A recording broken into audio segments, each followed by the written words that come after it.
Natalia Silva versus Andrea Lee, okay? We're going to make this just a quick clip. Oh, my gosh. Clip this right now. Natalia Silva comes in the UFC. She beats Jasmine Jasudavicius, who looked really good in her last Octagon appearance. And then she goes in there, and who does she fight? She fights, was it Teresa Bleda next? Yes. And then just beat Victoria Leonardo, who really didn't look like she deserved to be in the Octagon with her. This fight against Andrea Lee, when Natalia Silva gets this dub in emphatic fashion, is that even a word? She's going to become a household name, because this is the biggest this is the biggest stage that you could be fighting on. A Sugar Sean O'Malley card. So many eyeballs are going to be watching. Sugar Sean, despite what Ian Gary says, everybody thinks that the eyeballs are going to be on him, but in Europe. But I think that a lot of people want to be watching Sugar Sean. But that's besides the point. Natalia Silva. I cannot stress this enough, my guys.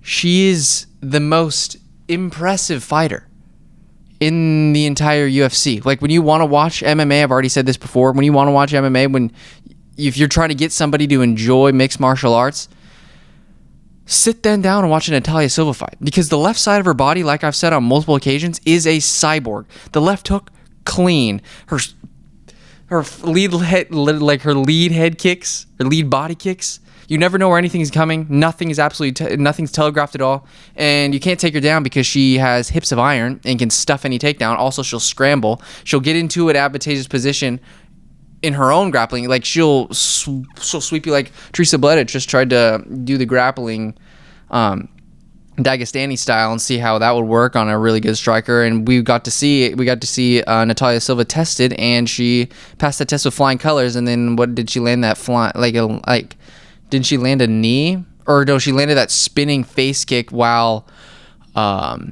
Teresa was coming in for a takedown. Just an extremely well-rounded fighter, and I think Andrea Lee's going to definitely have her hands full, even though she is a talented fighter. But Natalia Silva, man, I mean, she looks like a 115er. She hits like a 155-pounder, even though that's not even a division. She hits so extremely hard, and it just, when I'm looking at the UFC rankings, like, we'll go UFC rankings right now. There's nobody that's going to beat her. She could right now, if you put her in the top five, she's going to beat Caitlin Chukagian. She's going to beat Tyler Santos. Erin Blanchfield is a tough test. Erin Blanchfield is the best grappler in division without a doubt. I think Manonfio is a good test, but I think she beats Jessica Andrade. She beats Lauren Murphy. You know who I would actually love to see her fight, but